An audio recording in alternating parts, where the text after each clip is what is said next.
10,000 দিরহামের বিনিময়ে ইমাম হুসাইনের মাথাটা কি হয়ে গেল? বিক্রি হয়ে গেল। ওই খ্রিস্টান কি করলেন? ইমাম হুসাইন রাদিয়াল্লাহু তাআলা আনহুর মাথাটা উঁচু একটা জায়গায় রাখলেন, অত্যন্ত পবিত্র সুগন্ধযুক্ত পানি দিয়ে ধৌত করলেন, ধৌত করে রেখে উপরের দিকে রেখে দিলেন, আর ওই পবিত্র চেহারার দিকে তাকিয়ে রইলেন। ওই খ্রিস্টান বললেন, আমি চাইয়া দেখলাম সারা রাত দপদপে নূরানি একটা পাখি যেন তাকে তওয়াফ করতেছে। জোরে জোরে কন্যা সুবহানাল্লাহ, আর জোরে কন্যা সুবহানাল্লাহ।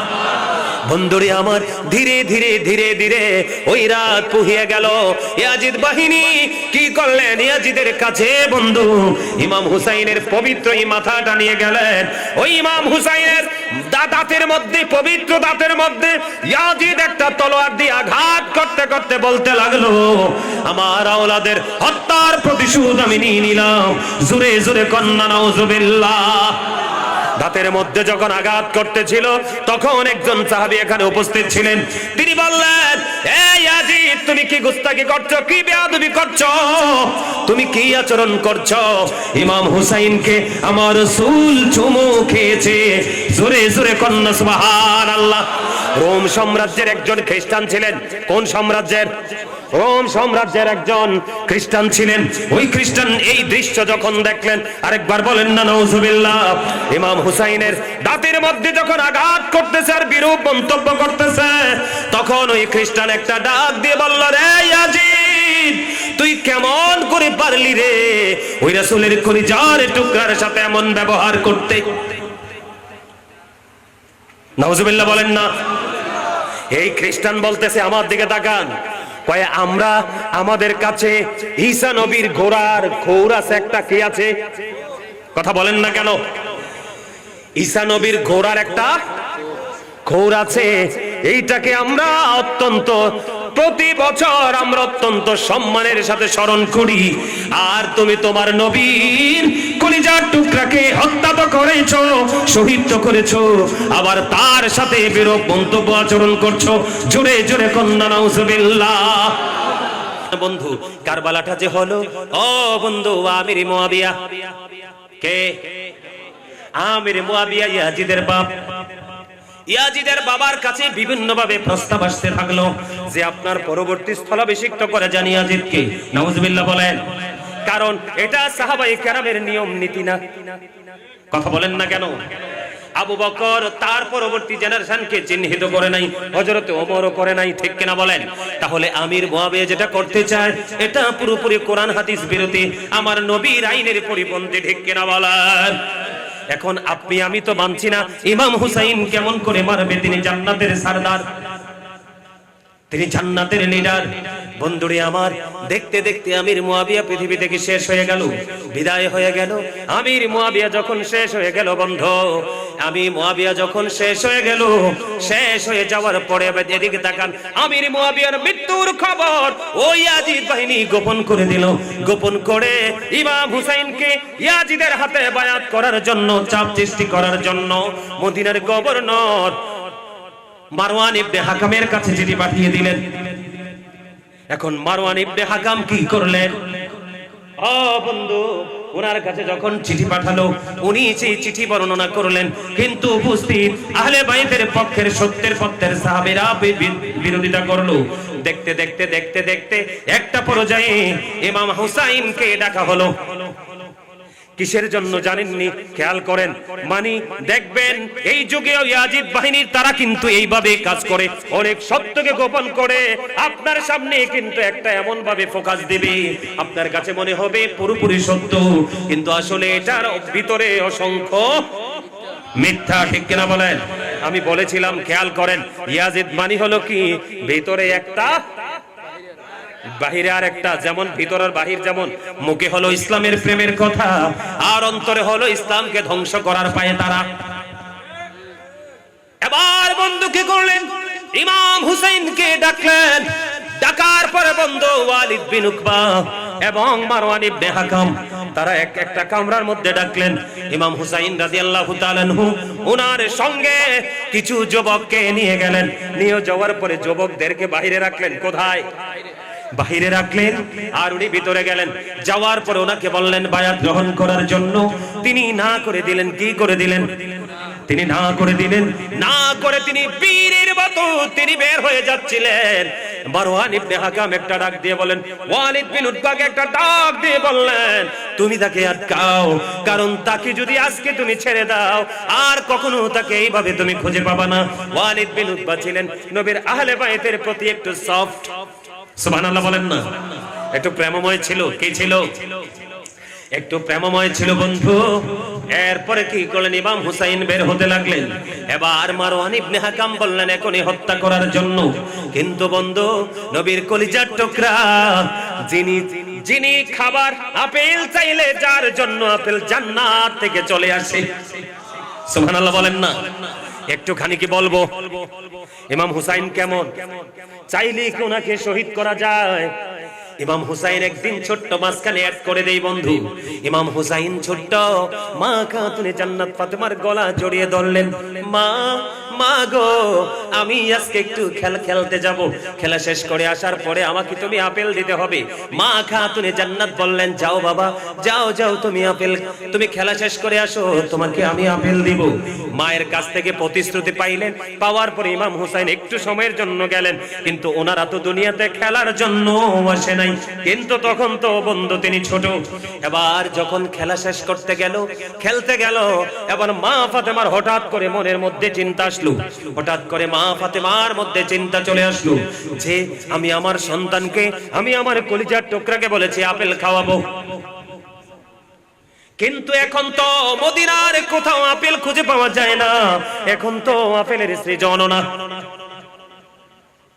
এই কথা যখন বলল, মা খাতুনে জান্নাত একটু চিন্তায় পড়ে গেলেন। বন্ধুরে আমার, ধীরে ধীরে ধীরে ধীরে বন্ধু ললাটের মধ্যে ওনার ঘাম আমার রাসূলের হুজরা মুবারকের মধ্যে চলে গেল। হুজরা মুবারকের মধ্যে যাওয়ার পরে আমার রাসূল বসা ছিলেন। আমার রাসূল বসা থেকে দাঁড়িয়ে গেলেন, মা ফাতেমাকে বসার জন্য সুযোগ করে দিলেন। মা, মা গো, কেন গো আপনার ললাটে ঘাম দেখা যায়? বাবা, বাবা গো, আপনার কলিজার টুকরা হুসাইন আমার কাছে আপেল চেয়েছে, আমি বলেছি আপেল দিব, কিন্তু মদিনার কোথাও তো আপেল নাই, আমি কি করব বাবা? এই কথা বলতে দেরি বন্ধু, ও বন্ধু, জান্নাত থেকে জিবরাইল আলাইহিস সালাম আমার নবীজির হুজরা মুবারকে আপেল নিয়ে হাজির। জোরে জোরে বলেন না সুবহানাল্লাহ। কি হয়ে গেল? হাজির হয়ে গেল। এবার বন্ধু দুইটা বাটি লাগবে, একটা চাকু লাগবে। মা আয়েশা সিদ্দিকা রাদিয়াল্লাহু তাআলা আনহার ঘর থেকে দুইটা বাটি, একটা চাকু আনার পরে হযরত জিবরাইল ও বন্ধু আপেলটাকে কি করলেন? দুই টুকরা করলেন। এক টুকরা বন্ধু এই বাটির মধ্যে রেখে ঢেকে দিলেন, আর একটা টুকরা আমার প্রাণের নবীজির পবিত্র হাত মুবারকে দিয়ে দিলেন। দিয়ে দেওয়ার পরে আবার রাসূল কি করলেন? এইভাবে যেইভাবে দিলেন এইভাবে দিয়ে মা ফাতেমাকে বাড়ি পাঠিয়ে দিলেন। বন্ধু যারা মদিনায় গেছেন আপনারা দেখেছেন আমার রাসূলের হুজরা মুবারক থেকে হযরত আলী ফাতেমার ঘর বেশি দূরে না। এবার কি করলেন? ইমাম হুসাইন দৌড়ে চলে আসলো।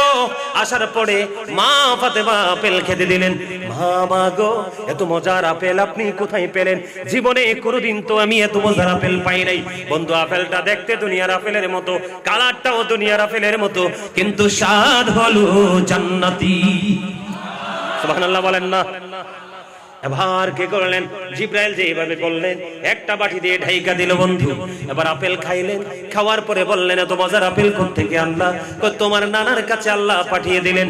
এবার জলদি দৌড় দিয়ে চলে গেলেন, নানা, নানা গো, এই আপেল আমাকে প্রতিদিন খাওয়াতে হবে। জোরে জোরে কন্না আল্লাহু আকবার। আমার রাসূল তাকে প্রতিশ্রুতি দিয়ে দিলেন, যাও যাও, ব্যবস্থা হয়ে যাবে। বন্ধু রহস্য হলো ওই যে অর্ধাংশ আপেল, কি অর্ধেক আপেল, এটার সিস্টেম হলো দৈনিক প্রতিদিন একবার ঢাকনা সরানো যাবে, কিন্তু দুইবার ঢাকনা সরানোর কোনো সুযোগ নাই। এবার পরের দিন ঢাকনা সরালেন। মা খাতুনে জান্নাত ফাতেমা ঢাকনা সরাইয়া দেখে ওই অর্ধেকটা আপেল পুরো আস্তা হয়ে আছে। মজা কি কমে গেল? আস্তা আপেলটা, অর্ধেকটা আপেলটা পুরো হয়ে আছে, পরিপূর্ণ হয়ে আস্তা আপেল যেমন এমন। জিব্রাইল কিন্তু বলে গেছে অর্ধেকটা কেটে খাবে আর অর্ধেকটা ঢেকে রাখবে। এমনি করে করে প্রতিদিন যখন ঢাকনা সরাতো এই আপেলটা পুরো আস্তা হয়ে থাকতো। এই আপেলটা 2 বছর পর্যন্ত যেমন ছিল ওই 2 বছর পর্যন্তই কেটে কেটে খেয়েছে। প্রতিদিন ভিন্ন ভিন্ন স্বাদ ছিল, প্রতিদিন এক রকমের স্বাদ না। 2 বছর পরে আল্লাহর কুদরতে আপেল বন্ধু পুরো অদৃশ্য হয়ে যায়। জোরে জোরে কন্যা সুবহানাল্লাহ। সেই ইমাম হুসাইনকে কি শহীদ করে দেওয়া হুট করে এত সহজ? কথা বলেন না, এত সহজ? এত সহজ না। এখান থেকে চলে গেল বন্ধু, ধীরে ধীরে ধীরে ধীরে বন্ধু গুরুত্বপূর্ণ জায়গাগুলো তুলে ধরতেছি। কুফা থেকে ইমাম হুসাইনের কাছে চিঠি আসলো মিনিমাম 150 চিঠি। কত? সর্বনিম্ন বলতেছে কত? 150 চিঠি। ওই চিঠি পেয়ে ইমাম হুসাইনের কাছে বায়াত গ্রহণ করার জন্য তারা আগ্রহ পোষণ করলো। কিন্তু কি করলেন? ইমাম হুসাইন যাওয়ার আগে বন্ধু মুসলিম বিন আকিলকে কুফায় পাঠালেন। মুসলিম বিন আকিল হুসাইনের পক্ষে বন্ধু বায়াত গ্রহণ করা শুরু করে দিল। কিন্তু ইয়াজিদ বাহিনী ওই দিক দিয়ে মুসলিম বিন আকিলের খবর জানার পরে ধীরে ধীরে ধীরে ধীরে আস্তে আস্তে করে মুসলিম বিন আকিলকেও বন্ধু হত্যা করে ফেললো। ইন্না লিল্লাহি ওয়া ইন্না ইলাইহি রাজিউন। কিন্তু যখন অবস্থাটা ওই বন্ধু আমাদের অনুকূলে ছিল, ইমাম হুসাইন রাদিয়াল্লাহু তাআলা আনহুর অনুকূলে ছিল, তখনই কিন্তু ইমাম হুসাইন রাদিয়াল্লাহু তাআলা হুকে কুফায় আসার জন্য মুসলিম বিন আকিল আমন্ত্রণ জানিয়েছিলেন। কিন্তু এর মধ্যে আস্তে আস্তে করে ওই অবস্থার অবনতি হতে থাকলো বন্ধু। একদিক দিয়ে ইমাম হুসাইন কাছাকাছি চলে আসলো, আরেক দিক দিয়ে মুসলিম বিন আকিলকে শহীদ করা হলো। ইন্না লিল্লাহি ওয়া ইন্না ইলাইহি রাজিউন। বন্ধুরে আমার, শাহাদাত বরণ করলো, এটা অনেক বড় ঘটনা। মুসলিম বিন আকিল স্থান ত্যাগ করেছেন, অনেক বড় ঘটনা। ওই মুনাফিকের মতো অর্থ ডোনার করে, অর্থ ডোনেশন দিয়ে মুসলিম বিন আকিলের সন্ধান বের করেছিলেন বন্ধু হয়ে। এগুলো অনেক ইতিহাস, অনেক লম্বা ঘটনা। দেখতে দেখতে ইমাম হুসাইন কারবালার প্রান্তর পর্যন্ত চলে আসলো। কিন্তু আসলেন যিনি, ওই ইয়াজিদ বাহিনীর পক্ষ থেকে যিনি বন্ধু আগাইয়া নিয়ে আসলেন, এর মধ্যে সবচেয়ে বড় বীর পুরুষ ছিল হুর। ইয়াজিদ বাহিনী নবী এবং নবীর আহলে বায়ত, নবীর পরিবার সকলকে কষ্ট দিয়েছে। ইমাম হুসাইনের শহীদে আমার নবী কষ্ট পাইছে কি পাইছে না? হযরতে আলী, মা ফাতেমা, শুধু বন্ধু ও বন্ধু মানুষ, জিন, ফেরেশতা সবাই কষ্ট পেয়েছে। জোরে জোরে কন্যা আল্লাহু আকবার। বন্ধুরে আমার, হুর পর্যন্ত কি করেছে? কুফা পর্যন্ত এগিয়ে আনার পরে ইমাম হুসাইনের সাথে তার হৃদয়ের মধ্যে বন্ধু প্রেম উদয় হলো। তার মনের মধ্যে তার মৃত আত্মাটা বন্ধু জাগ্রত হয়ে গেল। হুর ইমাম হুসাইনের কাছে তওবা করার জন্য আগ্রহ পোষণ করলো। ইমাম হুসাইনকে বলল, হে আলী মুকাম, আমি আপনার কাছে তওবা করতে চাই। এই মুহূর্তে যদি আমি তওবা করি আল্লাহ রাব্বুল আলামিন আমাকে কবুল করবে কিনা? ইমাম হুসাইন বললেন, সত্যিকারের প্রেম নিয়ে যদি তুমি তওবা করো আল্লাহ রাব্বুল আলামিন তোমাকে কবুল করে নেবে। জোরে জোরে কন্যা সুবহানাল্লাহ। সত্যি সত্যি বন্ধু কুফা পর্যন্ত এগিয়ে নিয়ে আসার পরে তার অন্তরে প্রেম পয়দা হলো, আহলে বাইতের প্রতি ভালোবাসা সৃষ্টি হলো। বন্ধুরে আমার, তিনি যখন তওবা করলেন, এবার ইমাম হুসাইন রাদিয়াল্লাহু তাআলা আনহুকে তাকে বললেন, তুমি নেমে আসো। এবার হুর বললেন, না না না, আমি নামবো না, আমি আপনার পক্ষ হয়ে সর্বপ্রথম শহীদ হব, আর আমার এই দেহটাই আপনার কদমে গিয়ে পড়বে। জোরে জোরে কন্যা সুবহানাল্লাহ। এখানে একটা জিনিস স্পষ্ট বন্ধু, একবারে ইমাম হুসাইনকে এবং ওনার সঙ্গীদেরকে শহীদ করার জন্য ইয়াজিদ বাহিনীর একেবারে মুখোমুখি আনার পরেও ও বন্ধু অনুতপ্ত হওয়ার কারণে, আহলে বাইতের প্রেমের কারণে আল্লাহ রাব্বুল আলামিন এই ভয়ঙ্কর অপরাধীকে আমার আল্লাহ কবুল করে নিয়েছে। জোরে জোরে কন্যা সুবহানাল্লাহ। বন্ধুরে আমার, দেখতে দেখতে একেবারে কারবালার সন্নিকটে চলে আসলো। বন্ধুরে আমার, জয়নব প্রশ্ন করলেন, চতুর্দিকে ইয়াজিদ বাহিনী তাদেরকে শহীদ করার জন্য চতুর্দিক দিয়ে বন্ধু প্রহরা দিচ্ছে, তাদের সাথে কারবালা হবে, যুদ্ধ হবে, শহীদ করে দেবে। জয়নব প্রশ্ন করলেন, ভাই, ইয়াজিদ বাহিনী আমাদেরকে শেষ করার জন্য, ধ্বংস করার জন্য চতুর্দিক দিয়ে তারা অপেক্ষা করতেছে, অপেক্ষার প্রহর গুনতেছে। আপনি কি প্রস্তুতি নিয়েছেন? ইমাম হুসাইন রাদিয়াল্লাহু তাআলা আনহু তিনি উত্তর দিয়ে দিলেন, আমি আমার প্রাণের রাসূলকে স্বপ্নে দেখেছি। জোরে জোরে কন্যা সুবহানাল্লাহ। কেমন ভাবে আমি স্বপ্ন দেখেছি? অল্প সময়ের মধ্যে আমার নানার সাথে আমার দেখা হচ্ছে। তার মানে ও বন্ধু, নবীর আহলে বাইতের অন্যতম সদস্য ইমাম হুসাইন রাদিয়াল্লাহু তাআলা আনহু এবং ওনার সঙ্গীদের শাহাদাতের সময়। জোরে জোরে কন্যা আল্লাহু আকবার। আর জোরে বলেন আল্লাহু আকবার। ইয়া রাসূলুল্লাহ, ইয়া হাবিবাল্লাহ, ইয়া রাসূলুল্লাহ, লা মুনকার নাকির আসিয়া সওয়াল করবেন বসাইয়া, নিবেন পর্দা দয়াল নবী উঠাইয়া, সালাম জানাবো কদম ছুঁইয়া।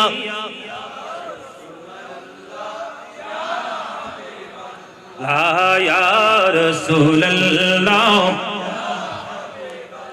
আসসালাতু ওয়াসসালামু আলাইকা ইয়া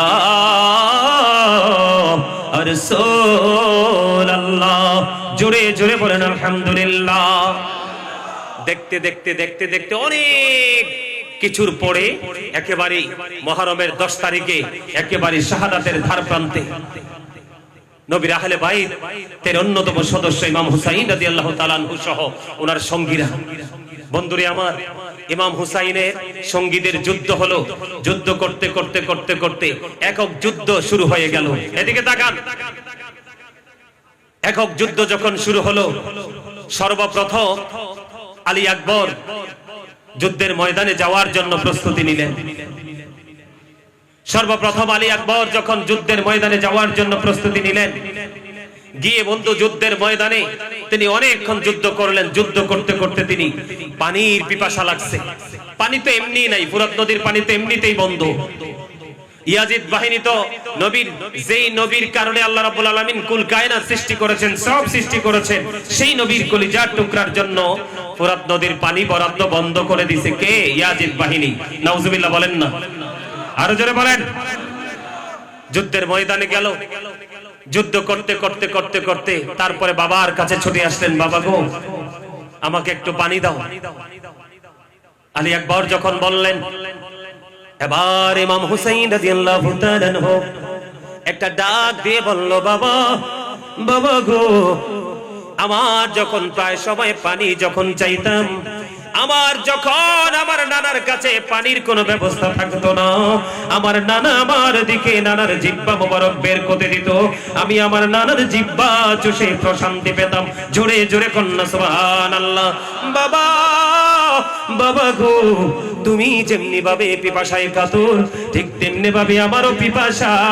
ও বন্ধু, শুষ্ক জিহ্বাটা বের করে দিল, শুষ্ক জিহ্বাটা বের করে দিল আলী আকবর। ওই হযরত ইমাম হুসাইন রাদিয়াল্লাহু তাআলা আনহুর জিহ্বাটা চুষে চুষে চুষে যখন শেষ হলো, আবার তিনি পুনরায় যুদ্ধের ময়দানে গেল। যুদ্ধের ময়দানে যাওয়ার পরে ইয়াজিদ বাহিনীর উপর আবার আক্রমণ চালালেন। চালাইতে চালাইতে ইয়াজিদ বাহিনীর তীর এসে ইমাম আলী আকবরের বন্দুকের মধ্যে বিঁধল। জোরে জোরে বলেন না, ইন্না লিল্লাহি ওয়া ইন্না ইলাইহি রাজিউন। ইমাম আলী আকবর শাহাদাত বরণ করলেন। ইমাম হুসাইন দৌড়ে চলে গেলেন। যাওয়ার পরে ওখান থেকে ও বন্ধু ওনাকে কাঁধে করে তাবুর দিকে নিয়ে আসলেন। জোরে জোরে বলেন আল্লাহু আকবার। একবার বলেন না নাউজুবিল্লাহ। আলী আকবর শাহাদাত বরণ করে ফেললেন।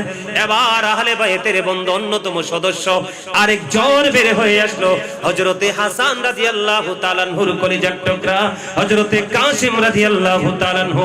আবার বললেন, ইমাম হুসাইনের কাছে অনুমতি চাইলেন, উনি বন্ধু অনুমতি দিলেন। ওই কারবালার ময়দানের দিকে গেলেন। কাসিম রাদিয়াল্লাহু তাআলা আনহু যুদ্ধ করে শাহাদাত বরণ করলেন। জোরে জোরে কন্যা ইন্না লিল্লাহি ওয়া ইন্না ইলাইহি রাজিউন। ওখান থেকে ওনার দেহটা আবার তিনি এনে বন্ধু ওই কি করলেন, তাবুর কাছে রাখলেন।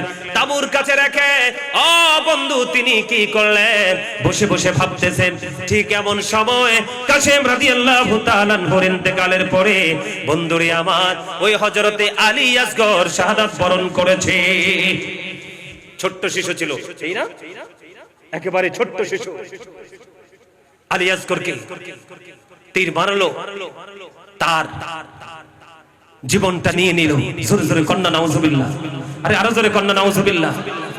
আস্তে আস্তে করে যুদ্ধের পালা শেষ, এবার বাকি আছে কে? ইমাম হুসাইন রাদিয়াল্লাহু তাআলা আনহু। কিন্তু ইমাম হুসাইনকে কিভাবে তার আক্রমণ করবে সাহস পাচ্ছে না। কিসের জন্য? সত্য এবং মিথ্যার পার্থক্য করার জন্য, ঠিক কিনা বলেন? ইয়াজিদ বাহিনী ছিল সোজা কোন দিকে? কোরআন হাদিসের আইনের বাহিরে। আর ইমাম হুসাইন রাদিয়াল্লাহু তাআলা আনহুর সঙ্গীরা ছিল কোরআন সুন্নাহর আইনকে প্রতিষ্ঠিত করার পক্ষে, ঠিক কিনা বলেন? ধীরে ধীরে যুদ্ধের ইতিহাস, কারবালার ইতিহাস বলে কেউ শেষ করতে পারবে না, অনেক বড় ইতিহাস। এবার ইমাম হুসাইন রাদিয়াল্লাহু তাআলা আনহুর পালা, কিন্তু কেউ সাহস পাচ্ছে না ইমাম হুসাইনকে। দেখতে দেখতে যৌথভাবে ওনার উপর আক্রমণ চালালো। নাউজুবিল্লাহ বলেন না, আরো জোরে। যৌথভাবে কি করলো? আক্রমণ চালালো। এবার সীমার যখন আক্রমণ চালাইতে চালাইতে, যুদ্ধ করতে করতে সীমার যখন ইমাম হুসাইনের কাছে বন্ধু চলে গেল, এবার ইমাম হুসাইন একটা ডাক দিয়ে বলল, সীমার এখন কি নামাজের সময়? কয় হ। আমার একটু সময় দাও, আমাকে একটু সময় দাও, আমি জীবনের শেষ নামাজটুকু আদায় করে নেই। সময় দেওয়া হলো, জোহরের নামাজ আদায় করলেন। জোহরের নামাজ যখন আদায় করলো, দেহ থেকে মাথা মোবারক আলাদা করার জন্য বন্ধু কাছে চলে গেল। এখন সীমারকে ইমাম হুসাইন একটা ডাক দিয়ে বলল, সীমার তোমার বুকের জামাটা একটু তুমি খোলো, তোমার বুকের জামাটা একটু খোলো, আমি তোমার বুকটাকে একটু দেখব। এবার সীমার যখন বুকের জামাটা খুললো, এবার কি করলেন ইমাম হুসাইন রাদিয়াল্লাহু তাআলা আনহু? ওই সীমারের বুকের মধ্যে সাদা সাদা শ্বেত চিহ্ন দেখতে পাইলেন। জোরে কন্যা একবার নাউজুবিল্লাহ। আমার রাসূল বলে গেছে, সাদা দাগের কিছু কুকুর আমার বাগানকে হরণ করে নিয়ে যাবে। তখন ওই সীমার কি করলেন? সীমারের মধ্যে দেখলেন যখন সাদা সাদা চিহ্ন, ইমাম হুসাইন একটা ডাক দিয়ে বলল, সীমার রে, তুই বুঝি সেই বদকিসমত? কারণ আমার নানা বলে গেছে রে, সাদা দাগের কুকুর গুলো ওনার বাগানকে হরণ করে নিয়ে যাবে। জোরে জোরে কন্যা আরেকবার নাউজুবিল্লাহ, আর জোরে বলেন না নাউজুবিল্লাহ। বন্ধুরে আমার, এবার কি করলেন? ইমাম হুসাইন রাদিয়াল্লাহু তাআলা আনহুকে শহীদ করে দিলেন। ইন্না লিল্লাহি ওয়া ইন্না ইলাইহি রাজিউন। বন্ধুরে আমার, এই উত্তপ্ত এই কারবালার ময়দানে ধুলাবালিতে ইমাম হুসাইন এবং ওনার সঙ্গীদের যে মাথা আছে, ইয়াজিদ বাহিনী তাদেরকে শাহাদাত করার পরেও, শহীদ করার পরেও তারা ক্ষান্ত হয়নি বন্ধু। তারা কি করেছে? তাদের এই পবিত্র মাথার উপরে, চেহারার উপরে ঘোড়া দিয়ে পদদলিত করেছিল। জোরে জোরে কন্যা নাউজুবিল্লাহ, আরো জোরে বলেন না নাউজুবিল্লাহ। ইয়াজিদ বাহিনীর প্রতিহিংসার জাল কিন্তু আমরা এখনো দেখতে পাই, ঠিক কিনা বলেন?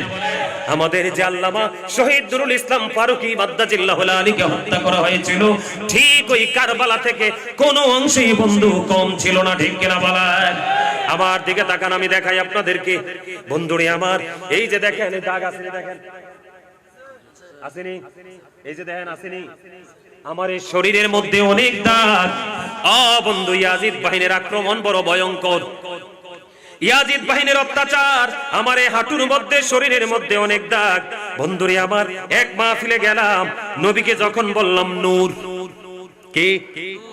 নবীকে যখন বললাম নূর, ওই ইয়াজিদের প্রেতাত্মা বলতেছে, ইতা নূর খোদাই পাইছুই। কে? কিতা কিতামাত মাতে কইতা মত খোদাই, ইতা নূর খোদাই পাইছুই। আমি কি ইতা নূর কোরআনে পাইছি? এই কথা বলতে দেরি, এইরকম আজকের মতো একটা কোরআন শরীফ আছে, দুইটা কোরআন শরীফ ছিল। একটা কোরআন শরীফের 19 পারার মধ্যে বৃদ্ধাঙ্গুলটা ঢুকাই এইভাবে আমার বুকের সাথে লাগায় রাখলাম। আর একটা কোরআন শরীফ ছিল বন্ধু এইভাবে আমার পাশে ছিল। ওই ইয়াজিদের বংশধর একটা লাথি দিয়েছে, মাইক্রোফোন স্ট্যান্ড সহ কোরআন শরীফ সহ বন্ধু নিচে গিয়ে পড়েছে। জোরে জোরে কন্না নাউজুবিল্লাহ, আরো জোরে কন্না নাউজুবিল্লাহ। এটা আমার প্র্যাকটিক্যালি 2018 সনের ঘটনা, 2017 সনের ঘটনা বন্ধু। আমি নিজে চোখে দেখেছি, অবাক হয়ে গেলাম, এরাও কি আলেম? নাউজুবিল্লাহ বলেন না। ওই দিনের এই আক্রমণ আমার এই শরীরের মধ্যে বন্ধু, পিচ ঢালা রাস্তার কাজ চলছিল, এইগুলোর মধ্যে পাথর ঢুকে গেছিল, এগুলোর মধ্যে পাথর ঢুকে গেছিল, এই হাঁটুর মধ্যে পাথর ঢুকে গেছিল, অনেক কষ্ট পেয়েছে বন্ধু। আজকের দিনে আপনারা দেখবেন, ও বন্ধু, মাজার ভেঙ্গে শুধু ক্ষান্ত নয়, মাজার থেকে লাশ পর্যন্ত বের করার পায় তারা। কথা বলেন না কেন? আরো জোরে বলেন। আপনি সত্য বললে আপনাকে যেই কোনো একটা ট্যাগ লাগিয়ে দেয়, ঠিক কিনা বলেন? ইয়াজিদ বাহিনী যদি সুযোগ পায় রে, ওই আমার নবীজির রওজা পর্যন্ত ভাঙতে দ্বিধা করবে না, ঠিক কিনা বলেন? এরা কিন্তু ধীরে ধীরে মাথা চারা দিচ্ছে বন্ধু। ইমাম হুসাইনকে শহীদ করে দিও, ক্ষান্ত হয় না ইয়াজিদ বাহিনী বন্ধু, তাদের পবিত্র চেহারার উপরে পদদলিত করেছে। ও বন্ধু, এরপরে তারা ইমাম হুসাইনকে শহীদ করেছেন শুধুমাত্র দুনিয়ার পুরস্কারের জন্য। কিসের জন্য? আরো জোরে কোন? এখানে অন্য কিছু আসেনি? মনে করছি ইমাম হুসাইনের মাথা যদি ওই ইয়াজিদের কাছে নিয়ে যেতে পারি, দামেশকে যদি যেতে পারি, বড় ধরনের কোন পুরস্কার দিবে। জোরে জোরে কন্না নাউজুবিল্লাহ। বন্ধুরে আমার, ও বন্ধু, ইমাম হুসাইনের মাথা ইয়াজিদ বাহিনী নিলেন। নেওয়ার পরে ইবনে জিয়াদের বাড়িতে গেলেন, ওখানে গিয়ে দেখলেন ওনার ঘরের দরজা বন্ধ। ও বন্ধু, পুরস্কারের আশায় ইয়াজিদের উদ্দেশ্যে রওনা দিলেন। পথি মধ্যে সন্ধ্যা হয়ে গেল। এর মধ্যে বন্ধু আগে আমি বলে দেই, ইমাম হুসাইন যখন শহীদ হয়ে গেল, ও বন্ধু, আকাশটা কি হয়েছিল? অন্ধকার হয়ে গিয়েছিল। মনে হয়েছিল যেন কিয়ামত হয়ে যাবে রে বন্ধু। জোরে জোরে কন্না আল্লাহু আকবার। বন্ধু, ইমাম হুসাইনের শহীদের কারণে রে আকাশ কেঁদেছে, জমিন কেঁদেছে বন্ধু, মানুষ কেঁদেছে, জিন জাতি কেঁদেছে, ফেরেশতারা পর্যন্ত দুঃখ পেয়েছে, কষ্ট পেয়েছে স্বয়ং আমার আল্লাহ। জোরে জোরে কোন ঠিক না বেঠিক? আরো জোরে বলে, হুজুর, ইমাম হুসাইনকে যদি আমার আল্লাহ এত ভালোবাসে, এই কারবালা কেন হলো? এটা হলো আমাদের জন্য বড় ট্রেনিং এবং শিক্ষা। এখান থেকে আমরা শিক্ষা নেব, সত্যের পথে থেকে মৃত্যুবরণ করব, তারপরেও অন্যায়ের কাছে দুনিয়ার লোভে পড়ে মাথা নত, ঠিক কিনা বলেন? মাথা নত করব, মাথা নত করব না। বন্ধুরে আমার, আমার দিকে তাকান। এবার বন্ধু ইয়াজিদের পুরস্কারের আশায় রওনা হয়ে গেল। রাত্র হয়ে গেল, সন্ধ্যা ডানা মেলে দিল। ইয়াজিদ বাহিনী রাস্তার মধ্যে বন্ধু তাবু গাড়াচ্ছে, রাত্রটা থাকবে। যেখানে তারা তাবু গাড়াচ্ছিলেন ঠিক পাশেই ছিলেন একজন খ্রিস্টান, একজন খ্রিস্টান পাদ্রী। তিনি জানতে পারলেন, বুঝতে পারলেন ইমাম হুসাইন রাদিয়াল্লাহু তাআলা নবীজির কলিজার টুকরার মাথা নিয়ে যাচ্ছে ইয়াজিদের দিকে। তখন কি করলেন?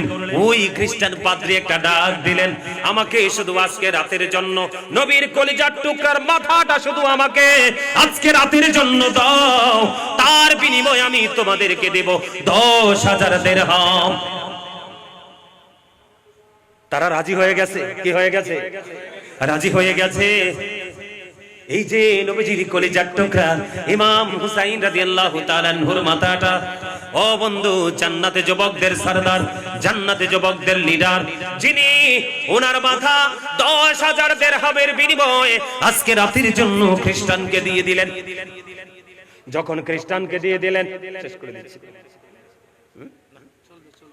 যখন খ্রিস্টানকে দিয়ে দিলেন, আমার দিকে তাকান বন্ধু, গুরুত্ব দিয়ে শুনেন এরা কিভাবে টাকার ব্যবসা করে।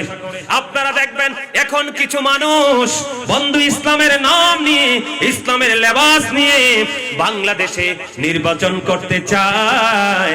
তাদের মুখে 10,000 দিরহামের বিনিময়ে ইমাম হুসাইনের মাথাটা কি হয়ে গেল? বিক্রি হয়ে গেল। ওই খ্রিস্টান কি করলেন? ইমাম হুসাইন রাদিয়াল্লাহু তাআলা আনহুর মাথাটা উঁচু একটা জায়গায় রাখলেন, অত্যন্ত পবিত্র সুগন্ধযুক্ত পানি দিয়ে ধৌত করলেন, ধৌত করে রেখে উপরের দিকে রেখে দিলেন, আর ওই পবিত্র চেহারার দিকে তাকিয়ে রইলেন।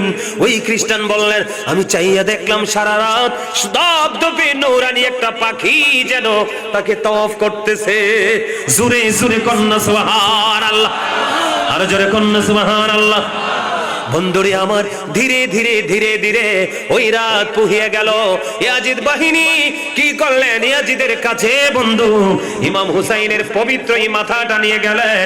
ওই ইমাম হুসাইনের দাঁতের মধ্যে, পবিত্র দাঁতের মধ্যে ইয়াজিদ একটা তলোয়ার দিয়ে আঘাত করতে করতে বলতে লাগলো, আমার আওলাদের হত্যার প্রতিশোধ আমি নিয়ে নিলাম। জোরে জোরে কন্যা নাউজুবিল্লাহ। দাঁতের মধ্যে যখন আঘাত করতেছিল তখন একজন সাহাবী এখানে উপস্থিত ছিলেন। তিনি বললেন, এই ইয়াজিদ, তুমি কি গুস্তাখি করছো, কি বেয়াদবি করছো, তুমি কি আচরণ করছো? ইমাম হুসাইনকে আমার রাসূল চুমু খেয়েছে। জোরে জোরে কন্যা সুবহানাল্লাহ। রোম সাম্রাজ্যের একজন খ্রিস্টান ছিলেন। কোন সাম্রাজ্যের? রোম সাম্রাজ্যের একজন খ্রিস্টান ছিলেন। ওই খ্রিস্টান এই দৃশ্য যখন দেখলেন, আরেকবার বলেন না নাউজুবিল্লাহ, ইমাম হুসাইনের দাঁতের মধ্যে যখন আঘাত করতেছে আর বিরূপ মন্তব্য করতেছে, তখন ওই খ্রিস্টান একটা ডাক দিয়ে বলল, রে ইয়াজিদ, তুই কেমন করে পারলি রে ওই রাসূলের কলিজার টুকরার সাথে এমন ব্যবহার করতে? নাউজুবিল্লাহ বলেন না। এই খ্রিস্টান বলতেছে, আমার দিকে তাকান, কয় আমরা, আমাদের কাছে ঈসা নবীর ঘোড়ার খৌরাস একটা কি আছে? কথা বলেন না কেন? ঈসা নবীর ঘোড়ার একটা খৌর আছে, এইটাকে আমরা অত্যন্ত প্রতি বছর আমরা অত্যন্ত সম্মানের সাথে স্মরণ করি। আর তুমি তোমার নবীর কলিজার টুকরাকে হত্যা তো করেছো, শহীদ তো করেছো, আবার তার সাথে বিরূপ মন্তব্য আচরণ করছো। জোরে জোরে কন্যা নাউজুবিল্লাহ। বন্ধুরে আমার, আসলে আপনারা বলেন, এই যে ইমাম হুসাইন এবং ওনার সঙ্গীদেরকে শহীদ করা হলো, আপনারা বলেন তো এই শহীদে কি আসলে চিরতরে মৃত্যুবরণ ইমাম হুসাইনের হয়েছে না ইয়াজিদের হয়েছে? ইয়াজিদের হয়েছে চিরমরণ। ও বন্ধু, ইমাম হুসাইনের স্মরণ হচ্ছে কিয়ামত পর্যন্ত। ইমাম হুসাইনের স্মরণে এই রকম প্রেমময় বাগান হতে থাকবে। নবীর প্রেমিকরা দুনিয়ায় যতদিন বেঁচে থাকবে, ঠিক কিনা বলেন? আর জোরে বলেন। এই ইয়াজিদ মনে করছে ইমাম হুসাইনকে শহীদ করার পরে অনেক বড় একটা কাজ সম্পন্ন করে ফেলেছে। আপনারা জানেন কিনা জানি না, ইয়াজিদ ইমাম হুসাইন রাদিয়াল্লাহু তাআলা আনহুকে শহীদের পরে মাত্র 3 বছর 8 মাস, মতান্তরে 2 বছর 8 মাস মাত্র পৃথিবীতে বেঁচে ছিল। মাত্র। এটা কি একটা হায়াত হইল? সে তো মনে করছে যে দুনিয়া তো আমার। আর ইমাম হুসাইন রাদিয়াল্লাহু তাআলা ওর সঙ্গীদেরকে পানির জন্য যেটা সবচেয়ে বেশি আপনার প্রতিরোধ করেছিলেন, সে এমন অবস্থায় মারা গেছে, তার পানির তৃষ্ণা লাগছে, সে শুধু পানি খাইতেছে, কিন্তু তৃষ্ণা মিটে না। সে শুধু পানি খাচ্ছে, তার তৃষ্ণা মিটে না। পানি খাইতে খাইতে খাইতে খাইতে কিন্তু পানি তৃষ্ণা মিটছে না। পানি যতই খাচ্ছে আরো চাচ্ছে, যতই খাচ্ছে আরো চাচ্ছে। খাইতে খাইতে খাইতে খাইতে পেট এত বড় হয়েছে, সর্বশেষে তার পেটটা ব্রাস্ট হয়েছে, মারা গেছে। আলহামদুলিল্লাহ বলেন, আরো জোরে বলেন। সম্মানিত উপস্থিতি, কারবালা এমন একটা জিনিস, এটা থেকে ঘুমন্ত ইমানটা অনেক জেগে যায়, ঠিক কিনা বলেন? দুর্বল ইমানটা শক্ত হয়ে যায়। আর আপনার আমাদের সবচেয়ে বড় বিষয় হলো সত্য এবং মিথ্যার পার্থক্যটা আমরা সহজেই করতে পারি যখন আমরা ওই 61 হিজরি কারবালার কথা স্মরণ করি, ঠিক কিনা বলেন? আরো জোরে বলেন। সম্মানিত উপস্থিতি, আমরা সকলেই 5 ওয়াক্ত নামাজ পড়বো, হালাল পথে রোজগার করবো। আপনাদেরকে ভুলে গেলে চলবে না, ইমাম হুসাইন শহীদের পূর্বক্ষণে পর্যন্ত তিনি কি করেছেন? নামাজ পড়েছেন।